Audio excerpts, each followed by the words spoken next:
आप सभी प्रभु के भक्तों को नमस्कार। स्वागत है आपका हमारे YouTube चैनल धर्मार्थ सनातन पर। मित्रों, किसी जीवात्मा ने मनुष्य की योनि में जन्म लिया है तो उससे कभी ना कभी या कोई ना कोई पाप जरूर होता है, क्योंकि इंसान बिना कोई गलती किए जीवित रह ही नहीं पाएगा। लेकिन कभी आपने यह सोचा है कि मनुष्य के पाप करने की असली वजह क्या है? तो आज इस प्रस्तुति में हम इस बात को जानेंगे। श्री कृष्ण के अनुसार मनुष्य जानते हुए भी पाप क्यों करता है। महाभारत की एक कथा के अनुसार एक बार कुंती पुत्र अर्जुन ने भगवान वासुदेव से पूछा कि मनुष्य ना चाहते हुए भी पाप क्यों करता है और पाप का फल भोगने के लिए नरकों में 84 लाख योनियों में जाता है। तब पार्थ की यह बात सुनकर भगवान कृष्ण मुस्कुराते हुए उत्तर देते हैं और कहते हैं कि कामना मनुष्य से पाप कराती है और कामना से उत्पन्न होने वाला क्रोध और लोभ यही इंसान को पाप में लगाते हैं और पाप से दुखी होता है, दुर्गति में जाता है। मनुष्य के मन, इंद्रियों, बुद्धि, अहम और विषयों में कामना का वास होता है। कामना ही इंसान का बैरी है, पतन का कारण है।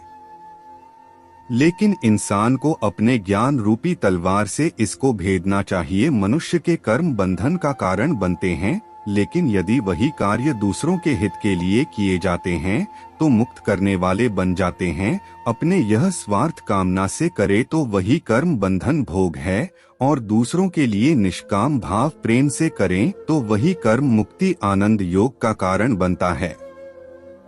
कहा गया है कि दूसरों के लिए कर्म करना ही यज्ञ है। इसके साथ ही गीता में कई प्रकार के यज्ञ भी बताए गए हैं। दूसरों के हित में समय, संपत्ति, साधन लगाना द्रव्य यज्ञ है। वही ईश्वर की प्राप्ति के उद्देश्य से योग करना योग यज्ञ है। इंद्रियों का संयम करने के लिए संयम यज्ञ है। भगवान की शरण में जाने के लिए भक्ति यज्ञ है। शरीर से असंग हो जाना, अपने आप को जानने के लिए यह ज्ञान यज्ञ कहलाता है, जो सारे यज्ञों में सर्वश्रेष्ठ माना जाता है, क्योंकि इसे सब करते हैं और इसमें कोई पैसे या खर्चा भी नहीं होगा। और सत्संग भी स्वतंत्रता का सीधा रास्ता है, जिससे विवेक प्राप्त होता है। वो विवेक ही इस यज्ञ की सामग्री है। श्रद्धा, उत्कर्ष, अभिलाषा, इंद्रिय संयम इस यज्ञ के यंत्र है। तो हमें कोशिश करना चाहिए कि ज्ञान यज्ञ में अपनी कामनाओं को यहूदी डालकर जीवन मुक्ति का फल प्राप्त कर लें। किस पाप के बाद किसी योनि में आपका जन्म होता है? इसी के साथ हम आपको बताते हैं कि किस पाप के बाद किसी योनि में आपका जन्म होगा। गरुड़ पुराण में श्री हरि ने पक्षीराज गरुड़ को बताया कि कैसे पापों के बाद व्यक्ति को किस योनि में जन्म लेना पड़ता है। सनातन धर्म में ब्राह्मण को भगवान के समान बताया गया है। ब्रह्मा हत्या का पाप। शास्त्रों में यह बताया गया है कि यदि कोई मनुष्य जानबूझकर या भूल से किसी ब्राह्मण की हत्या कर देता है तो उसे ब्रह्मा हत्या का पाप लगता है। यह महापाप माना जाता है। ऐसे काम में साथ देने वाले मनुष्य को भी कुंभी पाक नाम के नरक की यातना सहनी पड़ती है। गरुड़ पुराण धर्म कांड के अध्याय 2 में बड़े ही विस्तार से बताया गया है कि जो पापी ब्राह्मण जैसे पूजनीय लोगों की हत्या करते हैं, उन्हें मृग, अश्व, शुगर और ऊंट की योनि में जन्म लेना पड़ता है। चोरी करने वाला मनुष्य या ऐसे काम में साथ देने वाले को तामिस्थल नामक दुख भोगना पड़ता है। वही उसे कीड़े मकोड़ों की योनि में जगह मिलती है। वही घर का सामान चुराने वाला गिद्ध की योनि में और दूसरे का पैसा लूटने वाला अपस्मार रोग से ग्रस्त हो जाता है। वही जो इंसान अपनी धर्म पत्नी को छोड़ देता है, वह अगले जन्म में गंडमाल नाम के महारोग से पीड़ित रहता है। और जो स्त्री के बल पर दुनिया में जी रहा होता है, वह दूसरे जन्म में लंगड़ा पैदा होता है। दूसरे के पत्नी के साथ संबंध बनाने वाले। गरुड़ पुराण में उल्लेख है कि दूसरे के पत्नी के साथ संबंध बनाने वाले व्यक्ति को घोर नरक में जगह मिलती है। फिर वहाँ उसे पहले भेड़िया या फिर कुत्ता, गिद्ध, सियार, सांप, कौवा और आखिरी में बगुला की योनि प्राप्त होती है। इन सब जन्मों के पूरा होने के बाद ही उसे मनुष्य योनि में मिलती है।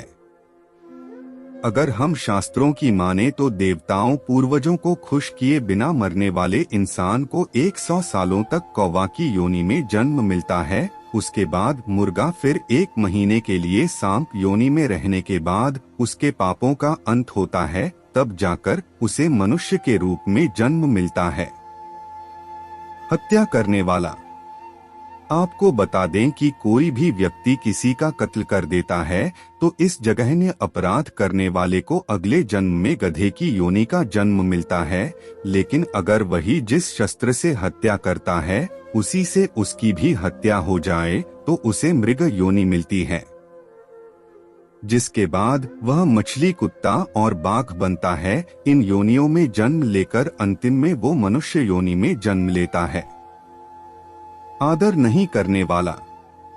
कहते हैं कि जो व्यक्ति अपने से बड़ों का अपमान करता है उन्हें कौंच नामक पक्षी के रूप में जन्म लेना पड़ता है।